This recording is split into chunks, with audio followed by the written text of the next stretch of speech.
Agora que fomos aceitos por Deus pela nossa fé nele, temos paz com ele por meio do nosso Senhor Jesus Cristo. Foi Cristo quem nos deu, por meio da nossa fé, esta vida na graça de Deus. E agora continuamos firmes nessa graça e nos alegramos na esperança de participar da glória de Deus. E também nos alegramos nos sofrimentos, pois sabemos que os sofrimentos produzem a paciência. A paciência traz a aprovação de Deus, e essa aprovação cria a esperança. Essa esperança não nos deixa decepcionados, pois Deus derramou o seu amor no nosso coração por meio do Espírito Santo que ele nos deu. De fato, quando não tínhamos força espiritual, Cristo morreu pelos maus no tempo escolhido por Deus. Dificilmente alguém aceitaria morrer por uma pessoa que obedece às leis. Pode ser que alguém tenha coragem para morrer por uma pessoa boa, mas Deus nos mostrou o quanto nos ama.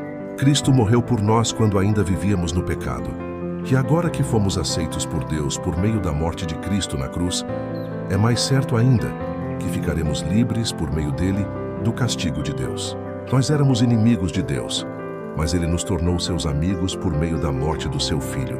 E agora que somos amigos de Deus, é mais certo ainda que seremos salvos pela vida de Cristo. E não somente isso, mas também nós nos alegramos por causa daquilo que Deus fez por meio do nosso Senhor Jesus Cristo, que agora nos tornou amigos de Deus. O pecado entrou no mundo por meio de um só homem, e o seu pecado trouxe consigo a morte. Como resultado, a morte se espalhou por toda a raça humana porque todos pecaram. Antes de a lei ser dada, já existia o pecado no mundo. Porém, quando não existe lei, Deus não leva em conta o pecado. Mas desde o tempo de Adão até Moisés, a morte dominou todos os seres humanos, mesmo os que não pecaram como Adão, quando ele desobedeceu à ordem de Deus. Adão era a figura daquele que havia de vir. Mas existe uma diferença entre o pecado de Adão e o presente que Deus nos dá. De fato, muitos morreram por causa do pecado de um só homem. Mas a graça de Deus é muito maior, e ele dá a salvação gratuitamente a muitos por meio da graça de um só homem, que é Jesus Cristo.